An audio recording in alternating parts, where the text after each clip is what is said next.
अस्सलाम वालेकुम dear students, उम्मीद है कि आप सब खैरियत से होंगे। तो इस वीडियो को बनाने का मकसद आपकी एग्ज़ाम्स प्रिपरेशन है। आप एग्ज़ाम्स की तैयारी करें, घरों में बैठें, एकेडमीज़ बंद हैं, कॉलेजेस बंद हैं, लेकिन इंटरनेट अवेलेबल है और आप लोग घर बैठ के अपने पेपर की तैयारी कर सकते हैं अच्छे से। आज हम डिस्कस करेंगे सेकेंड ईयर का चैप्टर 11 और उस चैप्टर के अंदर मौजूद इंपॉर्टेंट शॉर्ट क्वेश्चंस। तो फर्स्ट पोर्शन है इस चैप्टर का अल्कोहल्स। अल्कोहल्स के अंदर फर्स्ट क्वेश्चन ये है कि इथाइल अल्कोहल लिक्विड है जबकि इथाइल क्लोराइड गैस है, तो आप इसे कैसे डिस्क्राइब करेंगे। इथाइल अल्कोहल लिक्विड इस वजह से है क्योंकि इसके अंदर मौजूद इंटरमॉलिक्यूलर फोर्सेस की स्ट्रेंथ बहुत ज़्यादा है। और वो इंटरमॉलिक्यूलर फोर्सेस कौन सी हैं? This is the hydrogen bonding. तो हम कह सकते हैं कि due to the presence of hydrogen bonding in ethyl alcohol के अंदर हाइड्रोजन बॉन्डिंग मौजूद होती है, इस वजह से इसकी फिजिकल स्टेट लिक्विड है। जबकि इथाइल क्लोराइड के अंदर हाइड्रोजन बॉन्डिंग की टेंडेंसी नहीं है। क्यों नहीं है इसके अंदर tendency? The reason is absence of active hydrogen. Active hydrogen मौजूद नहीं है। एक्टिव हाइड्रोजन वो हाइड्रोजन होता है जो हाईली इलेक्ट्रोनेगेटिव एलिमेंट के साथ जुड़ा हो। जैसा कि आप फर्स्ट लाइन में आंसर के अंदर देख रहे हैं कि अल्कोहल के अंदर हाइड्रोक्सिल ग्रुप मौजूद है जहां पे हाइड्रोजन ऑक्सीजन के साथ जुड़ा हुआ है और ऑक्सीजन हाईली इलेक्ट्रोनेगेटिव है। इसका मतलब है कि ये हाइड्रोजन एक्टिव हाइड्रोजन है। तो ये हाइड्रोजन टेंडेंसी रखता है हाइड्रोजन बॉन्डिंग की, जैसा कि आपको नेक्स्ट दिखाया जाएगा। इंटरमॉलिक्यूलर फोर्सेस के अंदर बहुत स्ट्रांग फोर्सेस है हाइड्रोजन बॉन्डिंग की फोर्सेस। तो वो मॉलिक्यूल्स जो हाइड्रोजन बॉन्डिंग कर सकते हैं वो मोस्टली फिजिकली लिक्विड स्टेट में एग्जिस्ट करते हैं, जबकि इथाइल क्लोराइड गैस होगा। नेक्स्ट क्वेश्चन है, सिमिलरली नेक्स्ट क्वेश्चन है कि एथेनॉल का बॉइलिंग पॉइंट हाई है देन डाईइथाइल ईथर। तो ये चीज़ वेरी क्लियर होनी चाहिए। आप लोग फर्स्ट ईयर में पढ़ के आए हैं कि बॉइलिंग पॉइंट किसी भी सब्सटेंस का डिपेंड करता है उसके अंदर मौजूद फोर्सेस, इंटरमॉलिक्यूलर फोर्सेस की स्ट्रेंथ पे और उसकी नेचर पे। तो यहाँ पे इंटरमॉलिक्यूलर फोर्सेस कौन सी मौजूद है एथेनॉल के अंदर? जैसे कि हम लास्ट क्वेश्चन में डिस्कस कर रहे थे कि एथेनॉल के अंदर हाइड्रोजन बॉन्डिंग मौजूद होती है और hydrogen bonding is the strongest type of intermolecular force. तो इस स्ट्रॉन्ग फोर्स की वजह से एथेनॉल का बॉइलिंग पॉइंट हाई होगा, जबकि डाईइथाइल ईथर के अंदर ऐसी कोई फोर्स मौजूद नहीं होती, मतलब हाइड्रोजन बॉन्डिंग नहीं हो सकती, जबकि यहाँ पे सिर्फ डाइपोल डाइपोल फोर्स मौजूद है। हाइड्रोजन बॉन्डिंग नहीं हो सकती। इस पिक्चर के अंदर आपको अल्कोहल के अंदर मौजूद हाइड्रोजन बॉन्डिंग दिखाई गई है। तो ये चीज़ रिवील करती है कि हाइड्रोजन बॉन्डिंग के अंदर, बल्कि आप इस स्ट्रक्चर को बना सकते हैं। जब आप क्वेश्चन को अटेम्प्ट करते हैं तो आप साथ अल्कोहल के अंदर मौजूद हाइड्रोजन बॉन्डिंग को एग्जिबिट कर सकते हैं, रिप्रेजेंट कर सकते हैं। ठीक। नेक्स्ट क्वेश्चन है कि एब्सोल्यूट अल्कोहल को आप फर्मेंटेशन प्रोसेस से क्यों प्रिपेयर नहीं कर सकते। तो पहली चीज़, अल्कोहल को प्रिपेयर करने के लिए जो ऑप्टिमम कंडीशंस चाहिए उसमें टेम्परेचर है, डाइल्यूशन ऑफ सॉल्यूशन है और पीएच है। तो एंजाइम्स जो है फर्मेंटेशन प्रोसेस में ज़्यादा एक्टिव होते हैं जब अल्कोहल की कंसंट्रेशन 12 से 14% होती है। जैसे जैसे अल्कोहल की कंसंट्रेशन बढ़ा देते हैं एंजाइम्स की एक्टिविटी डिक्रीज हो जाती है। जब एंजाइम्स अपना प्रॉपरली काम ही नहीं करेंगे तो आप उस चीज़ को मैन्युफैक्चर ही नहीं कर सकते। नेक्स्ट क्वेश्चन है कि एथेनॉल कंसंट्रेटेड सल्फ्यूरिक एसिड के साथ रिएक्ट करता है, लेकिन अगर कंडीशन चेंज कर दी जाए तो एथेनॉल से डिफरेंट प्रोडक्ट्स आप ऑब्टेन कर सकते हैं। तो पहली जो चीज़ है, अगर हम कंसंट्रेटेड एसिड लेते हैं, जब एसिड की कंसंट्रेशन बहुत हाई है, अल्कोहल की कंसंट्रेशन कम है और टेम्परेचर प्रोवाइड करता है 180 डिग्री, तो इथाइल अल्कोहल डिहाइड्रेट होकर इथीन में कन्वर्ट हो जाता है। This is just a dehydration reaction. आप इसको हेडिंग दे के मार्क कर सकते हैं, हेडिंग बना सकते हैं आप इसकी कि इथाइल अल्कोहल जो है वो इथीन में कन्वर्ट हो रहा है। नेक्स्ट कंडीशन में अगर कंसंट्रेशन एसिड की थोड़ी कम है और अल्कोहल की कंसंट्रेशन ज़्यादा है, टेम्परेचर 140 डिग्री है, तो तब भी डिहाइड्रेशन ही होगी, क्योंकि आप देख सकते हैं दोनों इक्वेशंस के अंदर as a by product water ही बन रहा है, होगी डिहाइड्रेशन। लेकिन इस केस में फिर इथीन क्यों नहीं बन रही? क्योंकि यहाँ पे अल्कोहल की कंसंट्रेशन ज़्यादा है, तो एक अल्कोहल आपस में डिहाइड्रेट हो रहे हैं। इक्वेशन में ये क्लियरली रिवील हो रहा है कि पहली इक्वेशन के अंदर आप देखें, इथाइल अल्कोहल में से एक कार्बन से हाइड्रोक्सिल रिमूव होता है तो एडजेसेंट कार्बन से हाइड्रोजन रिमूव होता है। तो उसी एक मॉलिक्यूल के अंदर जो एक मोल सब्सटेंस हम ले रहे हैं उसके अंदर डिहाइड्रेशन होती है और वो इथीन में कन्वर्ट हो जाता है। नेक्स्ट इक्वेशन पार्ट 2 के अंदर इथाइल अल्कोहल के हम 2 मोल ले रहे हैं, मतलब हम इथाइल अल्कोहल की कंसंट्रेशन बढ़ा रहे हैं। हमारे पास इथाइल अल्कोहल की कंसंट्रेशन ज़्यादा होगी तो एक इथाइल अल्कोहल हाइड्रोजन प्रोवाइड करेगा, दूसरा इथाइल अल्कोहल हाइड्रोक्सल प्रोवाइड करेगा। तो इस तरह से भी बनेगी हमारे पास डिहाइड्रेटेड प्रोडक्ट, लेकिन उस प्रोडक्ट की नेचर भी डिफरेंट होगी और वो एक डिफरेंट सब्सटेंस होगा, जैसे कि हम यहाँ पे ऑब्टेन करते हैं डाइथाइल ईथर। नेक्स्ट एक और कंडीशन है कि अगर हम रूम टेम्परेचर पे इथाइल अल्कोहल को सल्फ्यूरिक एसिड के साथ ट्रीट करते हैं तो हमारे पास इथाइल बाइसल्फाइड बनती है। नेक्स्ट क्वेश्चन बहुत इंपॉर्टेंट क्वेश्चन है पेपर पॉइंट ऑफ व्यू से, कि जब हम CO बॉन्ड ब्रेक करते हैं अल्कोहल के अंदर, क्योंकि हम रिएक्शंस कराते हैं, हम अल्कोहल के अंदर मोस्टली ये चाहते हैं कि हाइड्रोक्सल रिप्लेस होकर कोई और चीज़ लग जाए, तो इसका मतलब है कि हमें CO का बॉन्ड ब्रेक करना पड़ेगा। अगर हम CO बॉन्ड को ब्रेक करते हैं तो ऑर्डर ऑफ रिएक्टिविटी क्या होगा? मीन्स हमारे लिए प्राइमरी अल्कोहल्स के अंदर CO बॉन्ड ब्रेक करना आसान है, सेकेंडरी के अंदर या टर्शरी के अंदर। तो क्वेश्चन की स्टेटमेंट ये बता रही है कि टर्शरी अल्कोहल के अंदर CO बॉन्ड को ब्रेक करना बहुत आसान है, इसलिए उसका ऑर्डर ऑफ रिएक्टिविटी बहुत ज़्यादा है। सेकेंडरी अल्कोहल के अंदर ऑर्डर कंपैरेटिवली कम है, प्राइमरी अल्कोहल के अंदर मज़ीद कम है। तो रीज़न क्या है? एक्चुअली जब CO बॉन्ड ब्रेक होता है तो क्योंकि हमारे पास जब कार्बन और ऑक्सीजन का बॉन्ड है तो कार्बन ऑब्वियसली पार्शियल पॉजिटिव होगी, ऑक्सीजन पार्शियल नेगेटिव होगी due to its high electronegativity. जब बॉन्ड ब्रेक होता है तो हमारे पास यहाँ पे हेट्रोलिटिक क्लीवेज हो रही है कि एक एटम दोनों इलेक्ट्रॉन्स ले रहा है, दूसरे एटम के पास कुछ भी नहीं बच रहा। तो इसके नतीजे में क्या होगा? मोस्ट जो इलेक्ट्रोनेगेटिव एटम है यहाँ पे ऑक्सीजन है, ऑक्सीजन दोनों के दोनों इलेक्ट्रॉन ले लेगा, कार्बन के पास कुछ भी नहीं बचेगा, तो ये हेट्रोलिटिक क्लीवेज हो जाएगी। ऑक्सीजन 2 इलेक्ट्रॉन जब ले लेगा तो कार्बन पे पॉजिटिव चार्ज आ जाएगा ड्यू टू इलेक्ट्रॉनिक डेफिशिएंसी, क्योंकि उसका इलेक्ट्रॉन तो ऑक्सीजन ले गया। अब होगा क्या कि हमारे पास जो कंडीशन बनेगी, जो सैंपल बचेगा, हम उसे कहते हैं कार्बोकेटाइन, क्योंकि इस केस में कार्बन पे पॉजिटिव चार्ज है। तो हमारा जो इंटरमीडिएट बनता है वो एक कार्बोकेटाइन है। तो कार्बोकेटाइन अगर स्टेबल होगा या अनस्टेबल होगा, इस चीज़ पे डिपेंड करता है कि रिएक्शन कितना तेज़ी से होगा। देखिए हर चीज़ स्टेबिलिटी की तरफ जाती है, कोई भी रिएक्शन हो रहा होगा तो अब यहाँ पे हम देख सकते हैं कि टर्शरी कार्बोकेटाइन सबसे ज़्यादा स्टेबल है। रीज़न क्या है? कार्बन के ऊपर पॉजिटिव चार्ज मौजूद है। स्टेबिलिटी क्या है? Due to the positive charge on the carbon. Carbon electrophilic in nature है, तो कोई भी न्यूक्लियोफाइल इस पर अटैक कर सकता था, लेकिन न्यूक्लियोफाइल तब अटैक कर सकता है जब पॉजिटिव चार्ज बहुत ज़्यादा एक्सपोज्ड हो, सामने पड़ा हो, तो कोई भी नेगेटिव स्पीशी आके इस पर अटैक कर लेगी। लेकिन यहाँ पे क्या होता है, फर्स्ट वाले कार्बन के अंदर देखे 3 मिथाइल ग्रुप इसके साथ लगे हुए हैं, 3 R ग्रुप लगे हुए हैं। वो मिथाइल भी हो सकता है, इथाइल भी हो सकता है, प्रोपाइल भी हो सकता है, कुछ भी हो सकता है। एक तो स्टीरिक हिंड्रेस बहुत ज़्यादा है। दूसरा, आप लोग एक चीज़ पढ़ चुके हैं चैप्टर नंबर 9 के अंदर, electron donating groups. Electron donating groups में मिथाइल ग्रुप्स भी आते हैं, बल्कि अल्काइल ग्रुप्स, वहाँ पे R ग्रुप को as a electron donating group mention किया गया है। तो ये इलेक्ट्रॉन डोनेट करते हैं। इलेक्ट्रॉन देने की वजह से ये क्या करेंगे? अगर 3 अल्काइल ग्रुप्स जो हैं वो कार्बन को इलेक्ट्रॉन देंगे तो कार्बन के ऊपर इलेक्ट्रॉनिक डेफिशिएंसी हो जाएगी, इलेक्ट्रॉनिक डेफिशिएंसी कम हो जाएगी, क्योंकि डेफिशिएंट तो वो है, वो किसी न्यूक्लियोफाइल का अटैक चाहता है।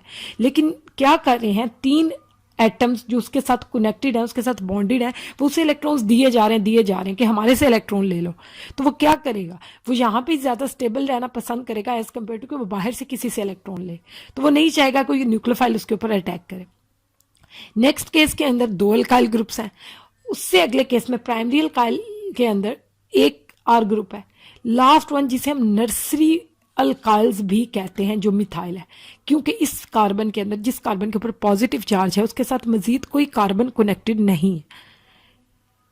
तो हमारे पास ये ऑर्डर है, ये ऑर्डर रिवील करता है कि टर्शरी अल्कोहल्स जो हैं वो बड़ी जल्दी अपना CO बॉन्ड ब्रेक कर देंगे, क्योंकि उन्हें आगे स्टेबल इंटरमीडिएट नजर आ रहा है।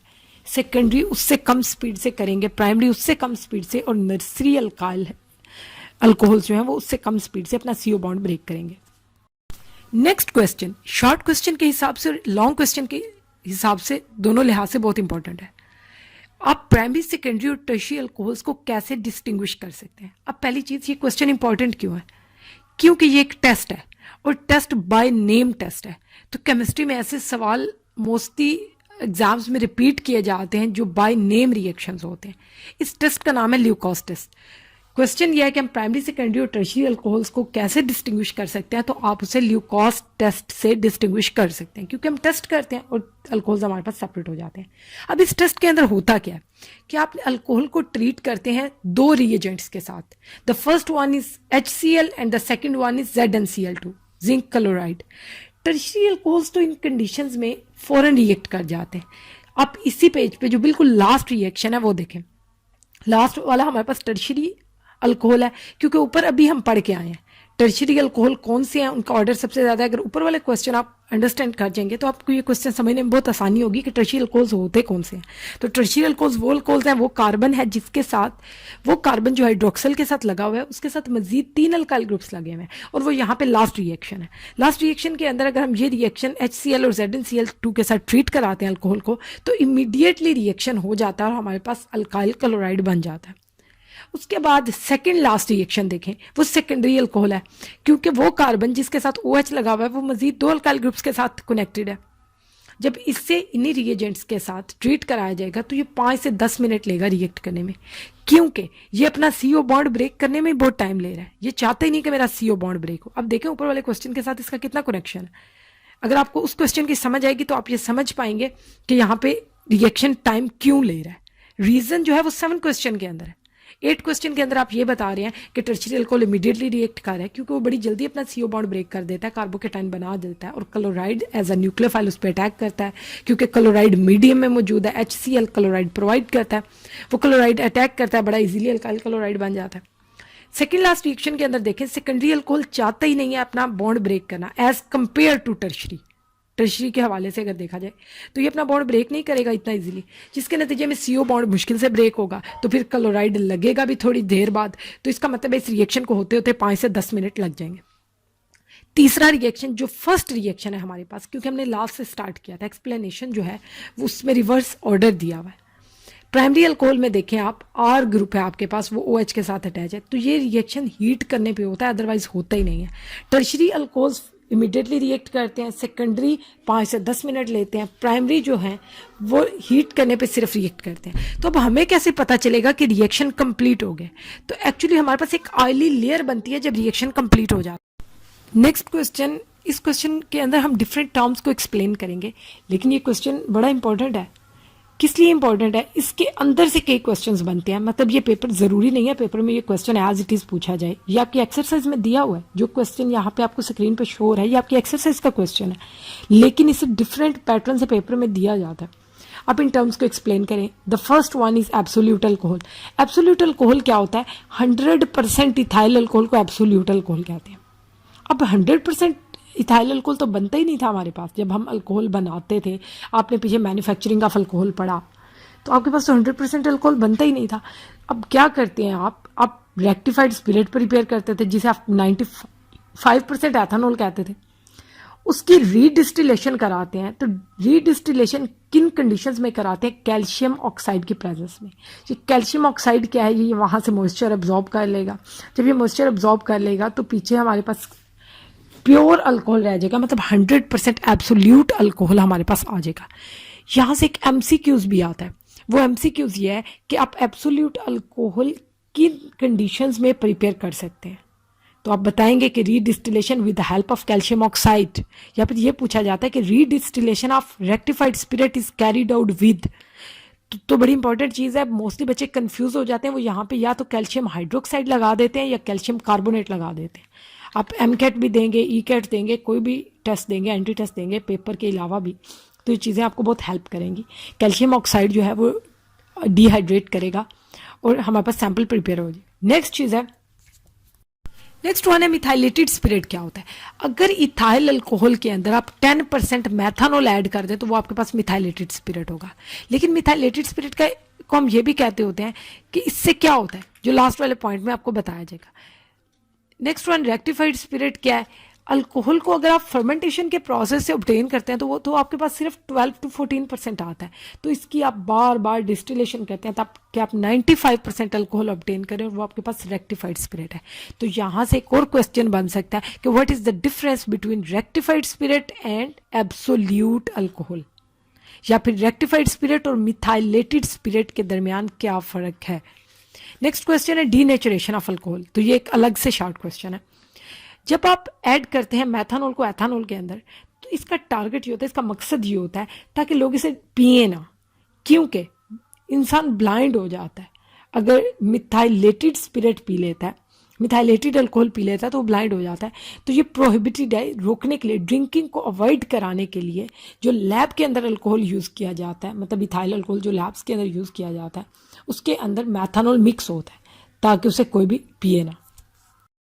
अगला क्वेश्चन अल्कोहल्स वाले टॉपिक से बड़ा इंपॉर्टेंट क्वेश्चन है, वो ये कि आपके पास कन्वर्जन्स दी हुई हैं। ये क्वेश्चंस आपके पास डिफरेंट तरह से आ सकते हैं कि इथाइल अल्कोहल इन रिएजेंट्स के साथ रिएक्ट करेगा तो प्रोडक्ट क्या बनेगी। तो पहली कंडीशन वही है कि कंसंट्रेटेड सल्फ्यूरिक एसिड के साथ पहला रिएजेंट जो आपको दिया हुआ है वो कंसंट्रेटेड सल्फ्यूरिक एसिड है। कंसंट्रेटेड सल्फ्यूरिक एसिड के साथ अगर आप इथाइल अल्कोहल को ट्रीट करते हैं एट 180 डिग्री तो आपके पास इथीन बनती है। सेकेंड वन रिएक्शन के अंदर अब देखें, आपकी बुक में ये रिएक्शन ऐसे हुआ है, लेकिन सेकेंड वन रिएक्शन के अंदर आप स्क्रीन पे देखें इथाइल अल्कोहल 1 मोल लिया हुआ है, तो 1 मोल से तो आप डाइथाइल ईथर बना ही नहीं सकते। तो आपने करेक्शन करनी है। आपके पास कॉपी और पेन होना चाहिए ये लेक्चर सुनते हुए। आपने 2 मोल इथाइल अल्कोहल यूज करना है कंसंट्रेटेड सल्फ्यूरिक एसिड के साथ 140 डिग्री पे ट्रीट कराना है तो आपके पास डाइथाइल ईथर बन जाएगा। है एक्चुअली ये भी डिहाइड्रेशन है। उसके बाद नेक्स्ट रिएक्शन है सोडियम के साथ। सोडियम एक मेटल है और आप लोगों को पता है कि मेटल्स मोस्टली ऑक्सीडाइज हो जाती हैं, पॉजिटिव चार्ज गेन कर लेती हैं, और सोडियम का तो ऑक्सीडेशन पोटेंशियल बहुत ज़्यादा है, तो सोडियम ईजिली अपने इलेक्ट्रॉन दे देती है। होता क्या है, इथाइल अल्कोहल के साथ जब आप सोडियम को ट्रीट कराते हैं तो सोडियम भी चाहता है कि मेरे पे पॉजिटिव चार्ज आ जाए, सोडियम अपने इलेक्ट्रॉन डोनेट कर देता है, वो इलेक्ट्रॉन हाइड्रोजन ले लेता है। जब हाइड्रोजन ले लेगा तो हाइड्रोजन तो न्यूट्रल हो जाएगा, उस पर तो चार्ज ही नहीं रहेगा, तो वो ऑक्सीजन के साथ बॉन्ड भी खत्म कर देगा अपना। जब जैसे ही बॉन्ड खत्म होगा ऑक्सीजन पे नेगेटिव चार्ज आ जाएगा, सोडियम पे पॉजिटिव चार्ज है, दोनों बाइंड हो जाएंगे, आपके पास सोडियम एथ ऑक्साइड बन जाएगा और हाइड्रोजन जो है वो गैस की शक्ल में वहां से रिलीज हो जाएगी। नेक्स्ट हमारे पास इथाइल अल्कोहल का PCl5 के साथ रिएक्शन है और PCl5 एक क्लोरीनेटिंग एजेंट है। तो आप इक्वेशन के अंदर देख सकते हैं कि PCl5 ने chloride as a nucleophile provide किया, जिसके नतीजे में इथाइल अल्कोहल के अंदर से CO बॉन्ड ब्रेक हो गया। CH2 और COH बॉन्ड जब ब्रेक होता है तो आपके पास कार्बोकेटाइन बनेगा और उस कार्बोकेटाइन के साथ क्लोराइड लग जाएगा। तो आपके पास इथाइल अल्कोहल के PCl5 के रिएक्शन के नतीजे में इथाइल क्लोराइड बन रहा है, उसके बाद प्रोडक्ट के तौर पे POCl3 और HCl बनते हैं। नेक्स्ट रिएक्शन है इथाइल अल्कोहल का एसिटिक एसिड के साथ। ये रिएक्शन इसलिए भी इंपॉर्टेंट है क्योंकि इसे एस्टेरिफिकेशन रिएक्शन के नाम से भी जाना जाता है। आपके पास सिर्फ ये भी क्वेश्चन आ सकता है, how will you carry out esterification reaction. तो आप एस्टेरिफिकेशन कैसे कर सकते हैं? एस्टेरिफिकेशन होता क्या है? जो कुछ इस रिएक्शन में हुआ है वो एस्टेरिफिकेशन है। इस रिएक्शन के अंदर क्या हुआ है, इथाइल अल्कोहल एसिटिक एसिड के साथ रिएक्ट कर रहा है। जब आपके पास कार्बोक्सिलिक एसिड और अल्कोहल का रिएक्शन होता है in the presence of concentrated sulphuric acid, तो कंसंट्रेटेड सल्फ्यूरिक एसिड तो आप 8 चैप्टर के अंदर भी पढ़ के आए हैं, उसके अलावा भी आपने डिफरेंट जगहों पे पढ़ा, 11 चैप्टर के अंदर भी पढ़ा, अभी इसके ऊपर वाले रिएक्शंस में भी पढ़ा कि ये डिहाइड्रेटिंग एजेंट होता है। तो ये क्या करेगा, डिहाइड्रेशन कराएगा। डिहाइड्रेशन कैसे कराएगा, ये कहीं से हाइड्रोजन निकालेगा, कहीं से OH निकालेगा और बनाएगा वाटर। इसका टारगेट है कि पानी बनाए। अब होगा क्या कि इथाइल अल्कोहल के अंदर आपके पास जो एसिटिक एसिड है वो हाइड्रोक्सल देगा और इथाइल अल्कोहल हाइड्रोजन देगा और आपके पास वाटर बन जाएगा। तो आपके पास इथाइल एसीटेट प्रोडक्ट बन रही है और इसे एस्टर भी कहते हैं, क्योंकि आप 7 चैप्टर में पढ़ के आए हैं कि एस्टर फंक्शनल ग्रुप जो है वो कौन सा होता है।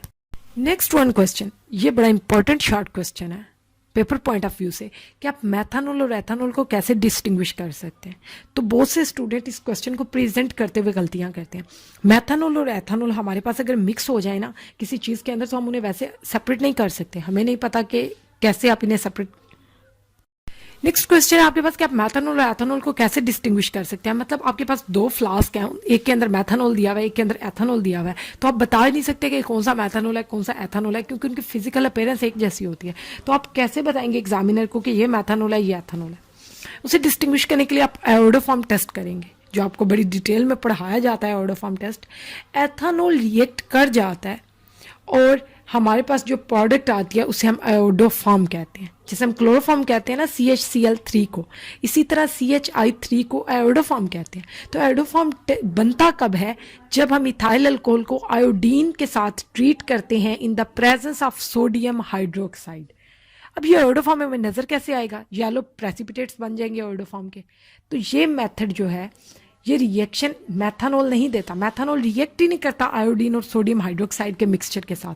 तो तब हम जब हम रिएक्शन कराएंगे तो एथानॉल वाली फ्लास्क के अंदर या बीकर के अंदर हमारे पास येलो कलर के प्रेसिपिटेट्स बन जाएंगे, जिसका मतलब है कि आयोडोफॉर्म बन गया, CHI3 बन गया। और CHI3 कब बन सकता है? जब हमारे पास मिथाइल ग्रुप मौजूद होता है। लेकिन वो मिथाइल ग्रुप आपको लगेगा कि मैथानॉल के अंदर भी मौजूद है, लेकिन वो ये बात एक्चुअली बात ये है कि आपके पास जो CH2OH वाला ग्रुप है उसके साथ मजीद एक और मिथाइल ग्रुप होना चाहिए, तो वो मिथाइल ग्रुप जो है वो रिएक्ट करता है और कन्वर्ट हो जाता है आयोडोफॉर्म के अंदर। Thank you so much for watching this video. बड़ा अच्छा लगा मुझे तो डिस्कशन करके। आप लोग अपना फीडबैक ज़रूर दीजिएगा कि आपको इस प्रोसीजर से समझ आ रही है, चीज़ें क्लियर हो रही हैं या नहीं।